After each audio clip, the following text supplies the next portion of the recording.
yazılan değil, senin yüzünden silinir.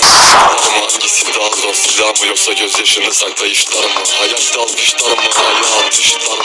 İki şık da okey, yalan söyle, ikisinden başka bir şık var mı? Sekiz düşük, kırmızı ışıkta benim jokey. Ya da işinde, dinle. Kaç kere yedi kapım kırık rahatsız.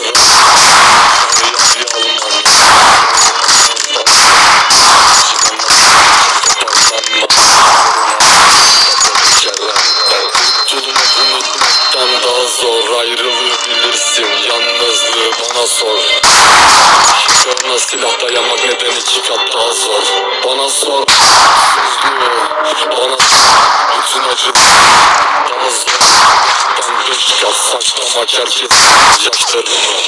Bana sor, mutsuzluğu bana sor, acıları daha zor. Silahtan 5 kat saklamak herkesten gözyaşlarımı. Kardeşim besalardı, hala susamı baktım. Bir yalana inandım, bir tane yardı. Çıkadana ihtimali var.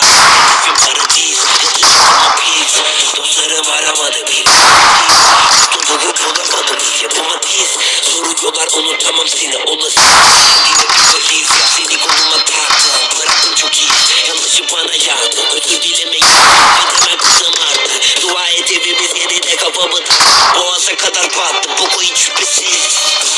Artık adamın üstünü çiz. Resimlerimi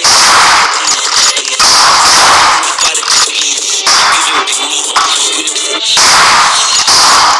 Bana sor, bana sor, bütün acıları daha zor. Silahtan 5 kat saklamak herkesten gözyaşlarımı.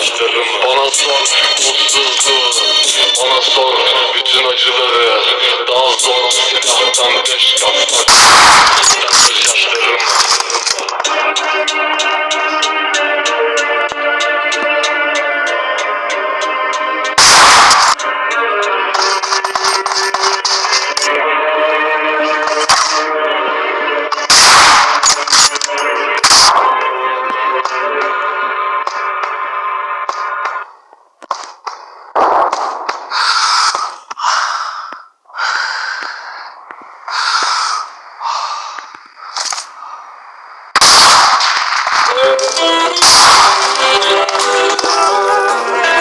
Bu Ramazan, tarifin şeflerin elinde hayat buluyor.